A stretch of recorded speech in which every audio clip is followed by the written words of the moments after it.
Resulü Peygamberimiz Muhammed Mustafa sallallahu aleyhi ve sellem aşiretten selam ile selamlayın. Esselamu aleyküm ve rahmetullahi teala ve berekatuhu. Allah Teala her birlerimizge selametlik, tanışlık, iminlik nasip eylesin.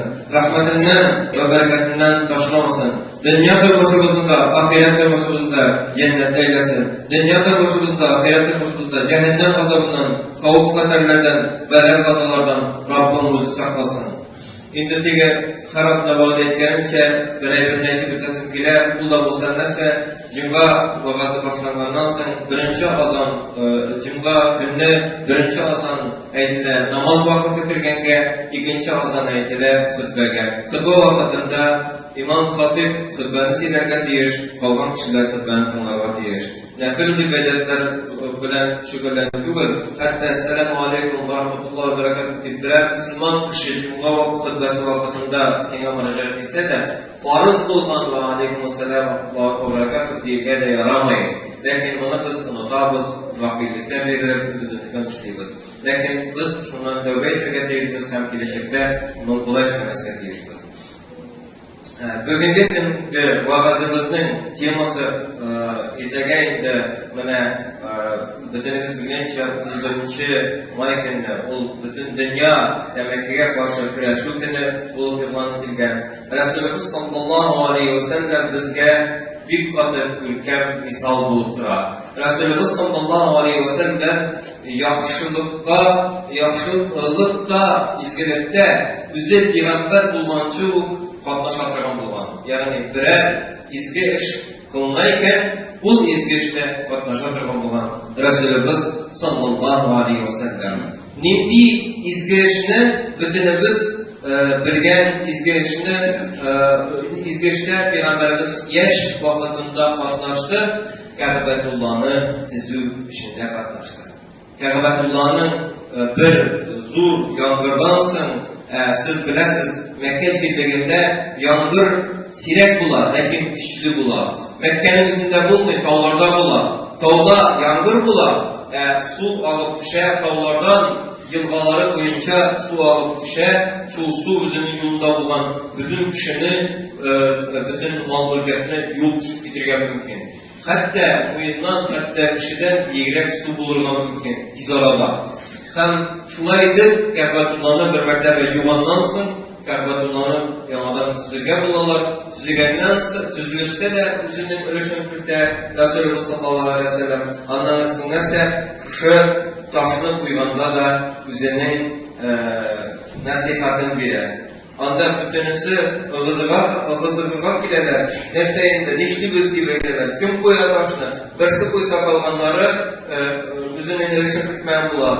Başkası kusar tağın balganlara eriştirmeyen bular. Resulümüz sallallahu aleyhi ve sellem dingen içinde ne sene üzünün kiminceğe de şundan taşık salırız da bütünümüz alıp varabız da alıp buyarız deyip. Şurayı bütünüzü ölüşler buladı.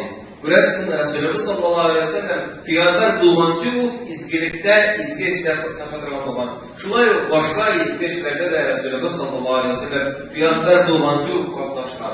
Tam şunun bilen bizge misal kaldırgan. Bu Peygamber bulgandan sonra bu izleyişleri bilen Peygamberimiz sallallahu aleyhi ve sellem kuanaydı. Resulü sallallahu aleyhi ve sellem bu izleyişlerini iske algan sayın yüzünün muhterem yüzü bilen yılmayaydı ümmeti karşında Resulümüz sallallahu aleyhi ve sellem.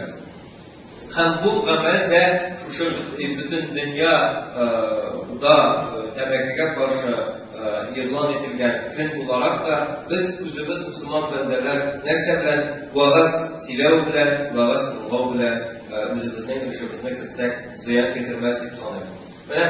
Adam balasına bizden galimlerimizin paraşı boyunca 5 nesneler ziyan getirir. Birincisi yüzüne ziyan getirine bağlıp bir neçəsini ötürükləsin ki adam balası şu kadar pak yaratılgan ki ama bütün ziyan salatırgan eberler ziyan getirir.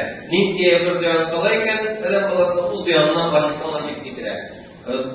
Tabiplar hem galimler tarafından rastlangan fakt meylikləsin ki eğer de kişi, isen sağ kişi 25 sigaretini tartsa 15 sekunddan sonra canlı bireykenliği bu ilmi fakt. Bugünkü günde galimler tarafından rastlangan məlumat. 21 сигаретаны кеше bir saatdan ısıtardayken 15 minuttan bile diyenler rayonlar. Bu gılmi fakt, medisinski fakt. Hem bunu bir günde inkar ete almaz kadar. Lakin adam balası şunu anlap bitirmeyecek, ömür boyu özünün isenliğine, özüne özü hücum edip yaşayır. Özüne özü hücum edip yaşayır. Bizden her tarkan sigaretimiz bizge ziyan salacak. Hem bunu biz anlarga tiyişmiz. Hem bu meselede az mı küp mü biz Allah'a varga tiyişmiz. Kutulu yoluna ayak basırga tiyişmiz. Bundan. Nik desek, adam balası özü dekken, afetten kutulu yoluna ayak basmasa, anda bir kimde tere almayın. Bir kimde tere almayın. Bir kimde. Allah Teala özü kısılalar, lakin bu kısılsa şu kadar ciddi kısılar ki, bu kişiye bir hata olacak özüne. Allah Teala özü demekten kurtararlar, lakin kurtarı bu kişi için bir kadar anın tırmışına ağırlıklar, malına, mülketine şunday ciddi ağırlıklar getirecekler. Şu an göre Allah Teala kısılgan getirge gerek mi? Özü bizge tövbe etge gerek cemaat-ül müslimin. Hem indi ikincisi gılmiyattan şulay bu ispatlangan bir fakt bulup tura. Bularga hadis ayet gerek mi? Bunu kızganış mağlumat buluna kalmasa netige gerek. Bunu galimler irengenler indi. Digi ataş etkenler, urdu da kırılı da irengenler. Bütün yaktan anlayanlar. Nerse mesele ziyaret getireyken degen. Adam balasının akılsız ide. Yani kişini tupaslandıra kırman tesiri var iken demek ki tartılma. Demek ki kişinin vakılına tesir eder.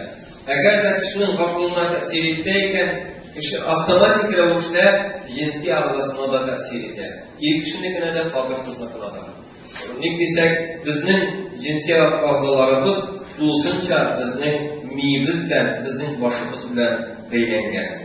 Allah Teala şunday rəvişdə yaratgan ki bizni, eğer de kişinin vakılı saf, isen, sağ, ayık iken, ona Allah Teala bu dünyada balalar tulurga sənətini arttırar. Eğer de akıllı zəviflənən zəvifləndiyken, bigrək də ağulanğan məxluqun balalara zəvif bular. Allah Teala onu cinsiyatdan da zəvif eyləyir.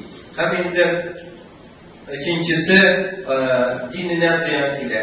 Dinine ziyan ile degende nerse ol, dinine ziyan ile degende təməqə tartı səbəbli bu kişiler roza tutudan baş tartarlar. Bu kişiler namaz okullarından baş tartarlar. Bu kişiler meşrikke külüden yalalar. Min təməqə tartan mindən sası kiləydi, kilmim dibeydi. Görəsizmi? Bir təməqə tartığı kişini məhrum eder. Küp eyberlerden cemaat məhrum eder. Şuşu bir təməqə tartığına da. Ondan sonra indi ul da olsa dördüncüsü, ul da olsa nəsə balalarına ziyan edir. Eğer de kişi uranda yani digər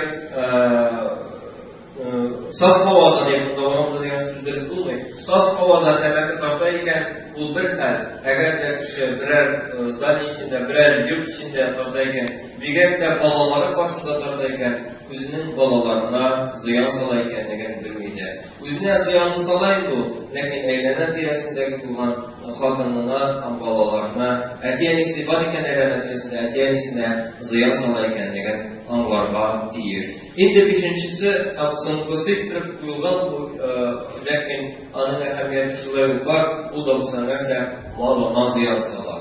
Kişi emekliğe sarf etken akçasın Allah yolunda verirse, Allah yolunda sarf etse, o şu kadarı kıyamet günde zor baylıkta erişirdi. O şu kadarı bu dünyada da zor baylıkta erişken bendelerden bulurdu. Biz bilip dururlar deyişimiz. Biz özümüzge ziyan salap dururgan ayberine işlik iken, o vakitte Allah Teala karşında kıyamet günde bizning tege aklanırga burun bulmayacak. Biletirip bizim salabız iken. Men bundan bir 5-6 yıllık bahas legenim var idi. Nagunda bahas legende.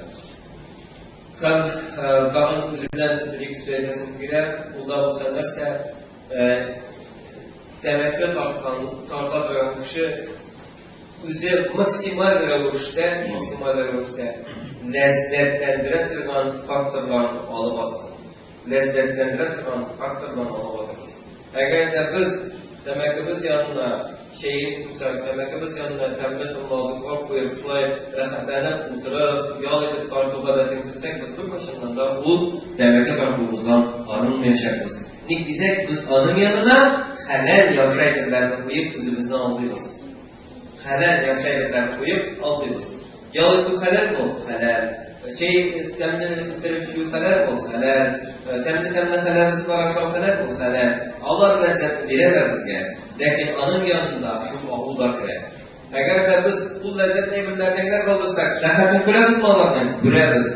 Demek ahunun sulağında bizim gereğimiz yok, kaderli din kardeşlerim.